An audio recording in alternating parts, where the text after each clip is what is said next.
Hello dears. ഇന്ന് ഞങ്ങൾക്കൊന്ന് hospital വരെ പോകണമായിരുന്നു. അപ്പം ഞങ്ങൾ രാവിലെ തന്നെ ഹോസ്പിറ്റലിലോട്ട് പോകാനായിട്ട് ഇറങ്ങി.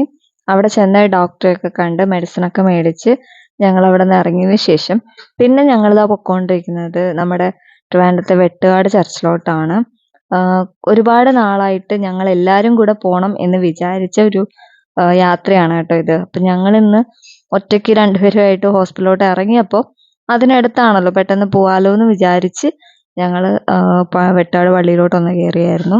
അപ്പോൾ അവിടെ ചെന്ന് ഏകദേശം 6 മാസത്തിൽ കൂടുതലായെന്ന് തോന്നുന്നു ഞങ്ങൾ വെട്ടാടിലോട്ട് വന്നിട്ട് എല്ലാവരുമായിട്ട്.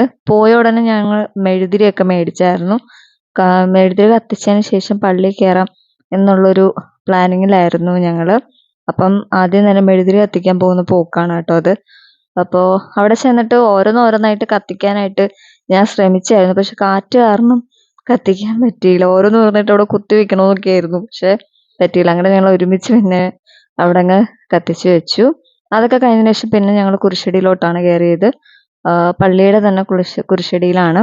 അപ്പോൾ അവിടെ ജസ്റ്റ് ഒന്ന് കയറി പ്രാർത്ഥിച്ചു. അതിന് ശേഷമാണ് പള്ളിയുടെ അകത്തോട്ട് ചെന്നത്. അവിടെയും പ്രാർത്ഥിച്ചതിന് ശേഷം ഞങ്ങൾ പുറത്തോട്ട് ഇറങ്ങി. സാധാരണ ഇങ്ങനെ ഒഴിഞ്ഞു കിടക്കുന്നത് കാണാറില്ല, കാരണം നല്ല തിരക്കായിരിക്കും എപ്പോഴായാലും. പക്ഷെ നമ്മൾ വന്ന ടൈം അങ്ങനെ ആയതുകൊണ്ടായിരിക്കണം ആളും തിരക്കൊന്നും ഉണ്ടായിരുന്നില്ല.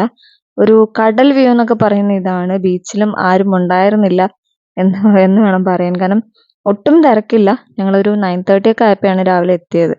അതുകൊണ്ടായിരിക്കും എന്നാണ് എനിക്ക് തോന്നുന്നത്. അപ്പം അവിടുത്തെ കാഴ്ചകളൊക്കെ കുറച്ചു നേരം കണ്ടതിന് ശേഷം ഞങ്ങൾ തിരിച്ച് വീട്ടിലോട്ട് ഇറങ്ങി. ഭയങ്കര അടിപൊളിയായിട്ടുള്ളൊരു ചർച്ചാണ് കേട്ടോ. നിങ്ങൾ എന്തായാലും പോയി നോക്കുക. അപ്പോൾ ബൈ.